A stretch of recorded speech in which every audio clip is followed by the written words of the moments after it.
ఆనాడు భూసేకరణ చట్టాన్ని స్పష్టంగా ఆ జీవోలోనే పేర్కొంటూ ఫార్మా సిటీ కోసం అని తీసుకున్నాం.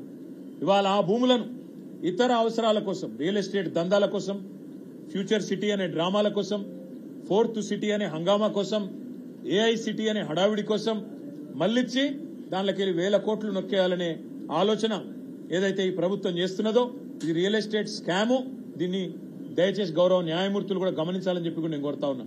ఈ భూ దందాలను తప్పకుండా మేము కూడా బయట పెడతాము.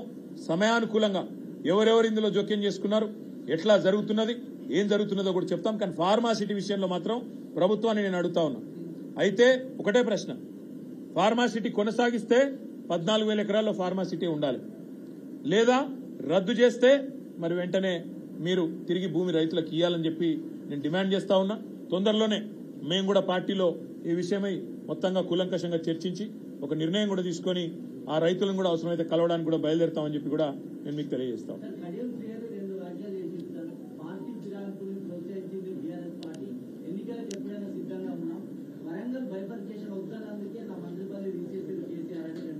సరే, పార్టీ మారినాక ఏదో ఒకటి మాట్లాడాలి కాబట్టి మాట్లాడతారు. నేను అనేదల్లా ఒక్కటే, సిద్ధంగా ఉంటే చాలా సంతోషం. ఆయన ఒక్కడే కాదు, 10 మంది కూడా సిద్ధంగా ఉండాలి. ఉప ఎన్నికలు పక్కా వస్తాయి. వీళ్ళందరికీ పరాభవం కూడా తప్పదు.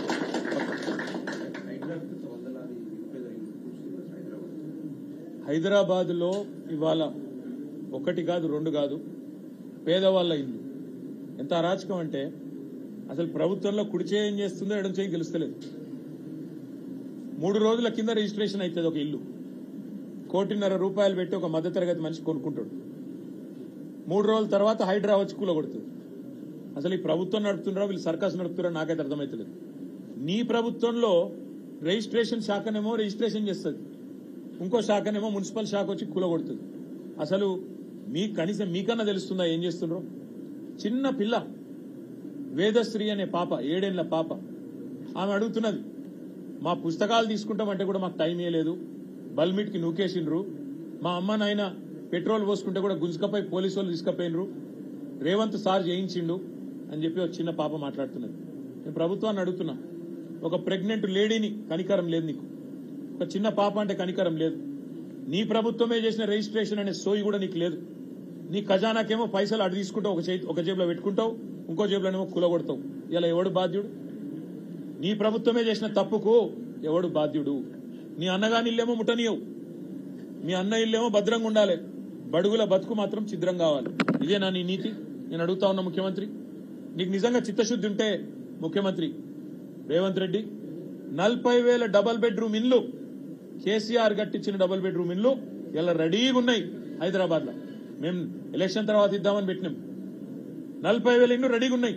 నీకు చిత్తశుద్ధి ఉంటే ఏ పేదల ఇళ్ల మీద అయితే పోయి కులగొడుతున్నావో వాళ్ళందరికీ ముందు తాళాలి, గృహప్రవేశాలు చేయించు, సామాన్లు తీసుకునే టైమీ, అటెనక అవసరమైతే చెర్ల కట్టినరు, శిఖంల కట్టినరు, బఫర్ల కట్టినరు, నాలా మీద కట్టినంటే కులగొట్టు, కానీ ముందు వాళ్ళని తరలించు, ఒప్పించి మెప్పించి సంస్కారవంతంగా పనిచేయి. మీ అన్నకు ఒక న్యాయం, మిగతా పేదలకు ఇంకో న్యాయం ఉంటుందా? ఇది పద్ధతేనా? ఆయన గవర్నమెంటే రిజిస్ట్రేషన్ చేయొచ్చు, గవర్నమెంటే కూలగొట్టచ్చా 3 రోజుల తర్వాత? నీ ఇల్లు కూలగొడితే ఒప్పుకుంటావా? ఆఖరికి ఇంకొక మాట అంటున్నా నేను, శాతనైతే పర్మిషన్లు ఇచ్చిన అధికారుల మీద చర్య తీసుకో. అమాయకులైన ప్రజల మీద ఎందుకు పడుతున్నావు? అమాయకులైన ప్రజలు, పేద ప్రజలు ఎవడుంటాడండి నాలా మీద? ఆ మురికి కాలువ మీద ముక్కు అదిరిపోతుంటే, గబ్బు కొడుతుంటే, దోమలు గుడుతుంటే, రకరకాల రోగాలు వస్తుంటే ఎవడు కడతాడు నాలా మీద ఇల్లు? రేకుల డబ్బా, రేకుల షెడ్డు. ఒక పేదవాడు, గరీబుగాడు, ఒక రిక్షా దొక్కుంటా ఆయనే, ఆటో నడుపుకుంటా ఆయనే, ఒక జిరాక్స్ సెంటర్ నడుపుకుంటా ఆయనే, జ్యూస్ స్టాల్ నడుపుకుంటా ఆయనే పెట్టుకుంటాడు.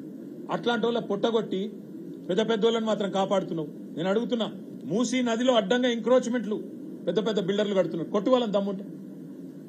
మూసీ నది మీదే కాదు, ఇవాళ నీ మంత్రులు విలాసవంతమైన ఫామ్ హౌజులు, మీ ఎమ్మెల్యేలు, మీ పెద్ద పెద్దలు కేవీపీ రామచంద్రరావు కొట్టు, వాళ్ళ కొట్టు మొదలు. మీ మంత్రి పొంగులేటి శ్రీనివాసరెడ్డిది కొట్టు, చెరువును పూడ్చిండు. మీ పట్నం మహేందర్ రెడ్డి ఎమ్మెల్సీది కొట్టు. వాళ్ళందరినీ ఇడిచిపెట్టి పేదోళ్ల మీద, గరీబుగాళ్ళ మీద పడి వాళ్ళని సావగొట్టుకుంటా ఏం సాధిస్తావు నువ్వు? అందుకే నేను చెప్పింది నిన్న, హైడ్రా విషయంలో ఏదైతే హైడ్రామా ఈ ప్రభుత్వం చేస్తుందో, నేను ఆ బాధితులకు కూడా విజ్ఞప్తి చేస్తా ఉన్నా. మీకు తెలంగాణ భవన్ మీకు శరణ్యంగా ఉంటుంది, అండగా ఉంటుంది. మా లీగల్ టీం ఉన్నది, మొత్తం హైదరాబాద్ లో మాకే ఓట్లేసారు. మీరు మా ఎమ్మెల్యేలు అంతటా ఉన్నారు, మా కార్పొరేటర్లు గల్లీ గల్లీకి ఉన్నారు. మీరు దయచేసి మీకేమైనా ఇబ్బంది ఉంటే మీ గౌరవ కార్పొరేటర్, బీఆర్ఎస్ కార్పొరేటర్ గానీ మాజీ కార్పొరేటర్ ఉంటే మాజీ కార్పొరేటర్ కలవండి, వాళ్ళు నా దగ్గర తీసుకొస్తారు. భవన్ లా మా హెడ్ ఆఫీస్ లా లీగల్ టీం ఉన్నది, లాయర్లు ఉన్నారు. న్యాయ పోరాటం చేద్దాం. ఈ రకంగా ప్రభుత్వం ఆదివారం చేస్తా, పొద్దున 3 గంటలకు వచ్చి కూలగొడతా, అదే మీ అన్నగారింటికేమో 30 రోజుల నోటీస్ ఎందుకు ఇచ్చినావు? మీ అన్న తిరుపతి రెడ్డికేమో 30 రోజుల నోటీసులు, 45 రోజుల నోటీసులు, ఆయన కోర్టుకు పోయే వెసులుబాట్లు. కానీ మిగతా వాళ్ళకి మాత్రం తెల్లారి 3 గంటలకు వచ్చి నడి వీధులకు గుంజి, వాళ్ళు దళితులు, బీసీలు, మైనారిటీలు, వాళ్ళని మాత్రం బజార్లేసి బుల్డోజర్ తోని తొక్కేస్తావా? అందుకే వాళ్ళకండగా మేము ఉంటాం. తప్పకుండా వారు ఎవరైనా సరే మా స్థానిక ఎమ్మెల్యేలను గాని, మా కార్పొరేటర్లను గాని, మా డివిజన్ నాయకులను గాని మీరు సంప్రదిస్తే వాళ్ళకు న్యాయంగా కూడా న్యాయ పోరాటం కూడా మా పరంగా మేమే చేస్తాం, వారికి అండగా నిలబడతామని కూడా చెబుతూ, ఈ ప్రభుత్వానికి మనసుంటే నేను డిమాండ్ చేసినట్టు 40,000 ఇండ్లు రెడీగా ఉన్నాయి, డబుల్ బెడ్రూమ్ ఇల్లు. అవి మొదలు ఇచ్చి అలా గృహప్రవేశం చేయించు. తాళాలు ఇచ్చుడు, కాగితాలు ఇచ్చుడు కాదు, గృహప్రవేశం చేయించు. వాళ్ళ ఆడికెళ్ళి మొత్తం సామాన్లు తీసుకుపోయి సర్దుకుంటాడు చేయి. అట్లయినాక కావాలంటే వాళ్ళని నొప్పించి మెప్పించి తీసేయి తప్ప కుసంస్కారంగా ఇవాళ పేదవాళ్ళు కదా, గరీబ్ గాళ్ళు కదా, వాళ్ళకి ఎవరు దిక్కు అన్నట్టుగా ఇష్టం వచ్చినట్టు రాజ్య పగను, రాజ్య ప్రతీకారాన్ని హైదరాబాద్ లో ఓటైనందుకు తీర్చుకుంటా అంటే మేము చూస్తా ఊరుకోమనే మాట కూడా మీకు విజ్ఞప్తి చేస్తాం. ఆ రోజు ఒక అద్భుతమైన నిర్ణయం తీసుకున్నారు. 1 కోటి మంది ఆడబిడ్డలకు బతుకమ్మ చీరలు సిరిసిల్ల నుంచే తయారు చేసి ఇక్కడ పాలిస్టర్ పరిశ్రమలో ఇక్కడ ఉన్న సాంచాలను పూర్తి స్థాయిలో వినియోగంలో తెచ్చి ఒక సంవత్సరానికి 7-8 నెలలు ఏ డోకా లేకుండా వారికి పూర్తిగా ఉపాధి కల్పించాలన్న ఉద్దేశంతో వేలాది మంది కార్మికులకు కడుపు నింపిన మహానుభావుడు కేసీఆర్ గారు. మొత్తం సిరిసిల్లకు ఒక బతుకమ్మ చీరలే కాదు,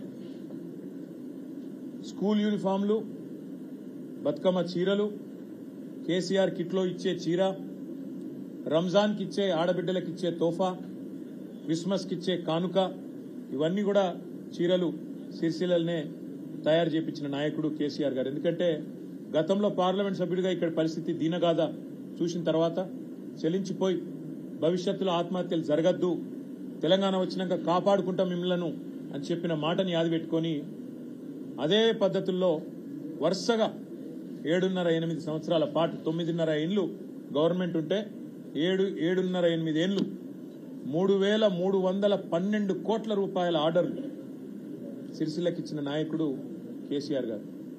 దానివల్ల ఏం జరిగిందంటే సిరిసిల్లలో ఆత్మహత్యలు బంద్ అయినాయి, సంక్షోభం అయిపోతున్నది, ఇక ఇప్పుడే మనం ముందుకు పోవచ్చు అనే పరిస్థితి సిరిసిల్లలో వస్తా ఉండే.